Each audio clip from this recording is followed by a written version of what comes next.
at times I couldn't understand the words because the music was so loud. It was just too much in your face. You know, some people could say that Barnum was an underdog. I think he was a conniver.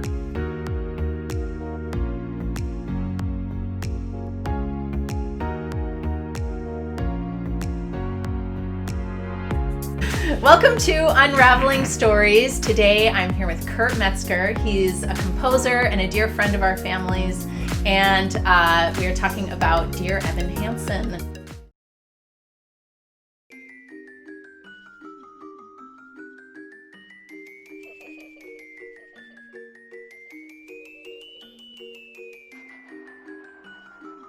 Greatest Showman, it's about this guy who just wants to do these big things with, I think, let's face it, I think Barnum was a guy that, you know, capitalized on misfortunes of other people to put them in a kind of like a big freak show, you know, and it really the circus, and he made a ton of money on it.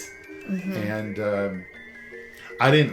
it just wasn't my movie. I was going to say I root for the underdog. You know, some people could say that Barnum was an underdog. I think he was a conniver.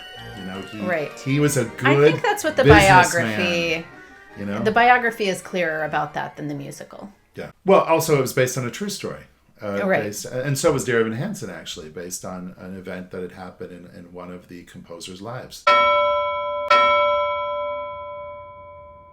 A friend or someone that at high school had killed himself, and they thought, we'll do a memorial about this one day, and it turned into an Tony Award-winning musical.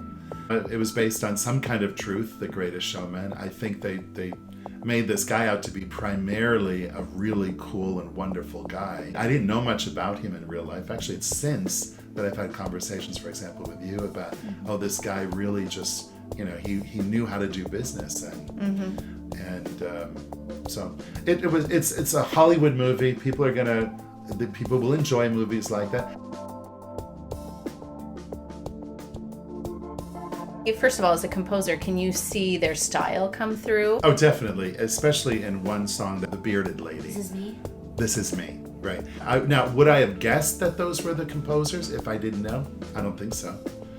But I wasn't surprised at all first of all, I knew that they were the composers and the lyricist for that musical before I saw it. This woman has a beard, and of course a lot of people didn't know how to relate to that. They thought she was an oddball and an outsider. I am who I'm meant to be. This is me. Look out, 'cause here I come. The whole concept of being different and being comfortable in your own skin.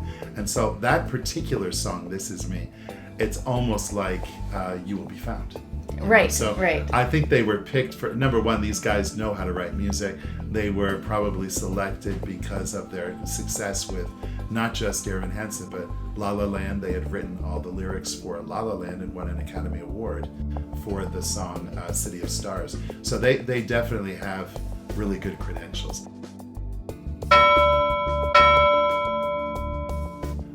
I think the Dear Evan Hansen was so beautifully done about the life of a couple of people in particular. Greatest Showman is, you hear it almost in the title, the greatest show. It's this bombastic, I think it's overly orchestrated. Where the runaways are running the night. Impossible comes true. It's taking over you. Oh, this is the greatest show. The orchestra in Dear Evan Hansen, for example, is this very little orchestra, one cello. I think there might be a violin. A lot of solo guitar. Yes, some beautiful pieces, guitar, which really fits. And some would say, well, Greatest Showman, I mean, he's doing this huge show with elephants, and yes, you need this big orchestra. My little pet peeve, one of the pet peeves I had with that show is that at times I couldn't understand the words because the music was so loud. I thought the dance was overly choreographed. There was just too Yeah, much going on. I couldn't even it was like a focus circus, in the and bright I think, colors it was. Maybe that was the point. It didn't work for me. There are other reasons why it didn't work for me. It was just too much in your face. Here's a reason for a song. Let's do this song. And then really hugely produced. Whereas Right. there's a tenderness that I more intimacy. You feel like you can Yes. connect with the character more Yes. intimately. I more readily identify and connect with the intimacy of a show like Dear Evan Hansen. So I know there are a lot of people that absolutely love Greatest Showman, and that's great.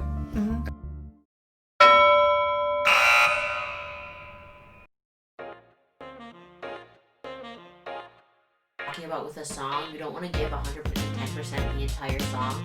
The song needs to have like parts where it's quiet and the finale where it gets loud, because if it's just loud the entire time, it's like then Overstimulating, maybe that's either overstimulating or it all goes flat. If you were to graph it, a musical should do something like this, like louder, more intense music, quieter, more intense. Is that? Do you mean within the song itself? Or No, within within the musical? whole musical, like Yeah. going from a loud, if you have a loud or more intense piece, to do something with that's quieter or more relaxing. Oh yeah, and if you think of Wicked, for example, Wicked, they do that extremely well. You have big production numbers like the Emerald City song, and then you've got a duet, a beautiful piece called For Good, which is between Elphaba and Glinda, the two witches. So that's very, very common. And I'm glad Lydia brought this up, because one thing that I had read about Dear Evan Hansen, I don't need you to sell me on reasons to want you. within songs themselves, it's just not a big arc that goes from soft to loud and then maybe soft again for the verse and then loud chorus, verse, soft, whatever. What they've done is you have these moments of surprise where suddenly in a particular song, many of them, Evan Hansen, for example, is singing strongly in For Forever, and then he cuts back really, really quickly.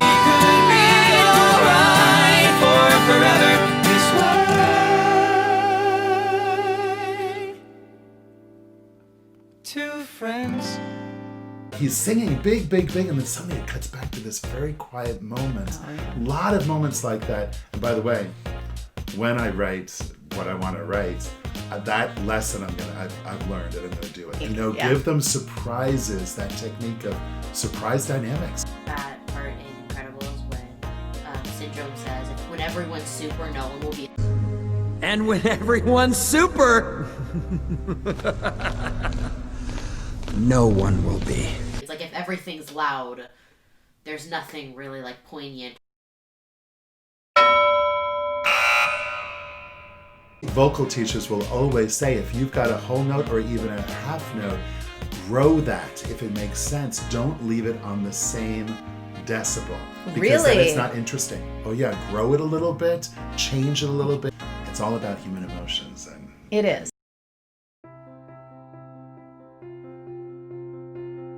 And this is also, I think, why the music in The Greatest Showman is not as good as the music in Dear Evan Hansen, is because it was commissioned. It didn't come from their hearts. It wasn't something that they were inspired to write. They were paid to write it, and not that some inspiration wasn't involved.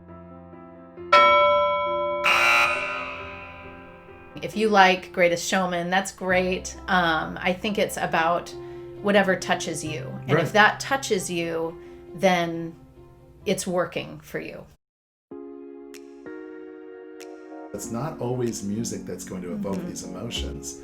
A good story is fundamental, and I think that's what you have in Dear Evan Hansen. They started with a story, and they built music around it to amplify and to tell this story perhaps in a more effective way.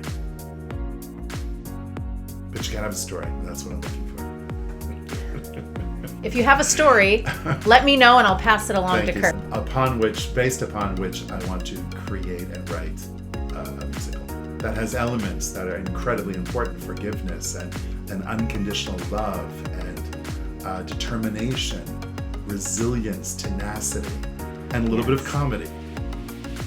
You know, if I had to choose one of either Greatest Showman or Dear Evan Hansen to have as a soundtrack on a Lost Island, it would definitely be Dear Evan Hansen. Yes. Even though Greatest Showman is a musical, it didn't impact me in the same way that Dear Evan Hansen did. Please subscribe down there, wherever. That's what I see Or over, people. I don't know where it's gonna be. Who knows? I have no idea. Thank you so much, Angel. This has been lovely. Thank you. Thank you. I'll give you a little hug. Thank you. You're sweet. Bye, everyone.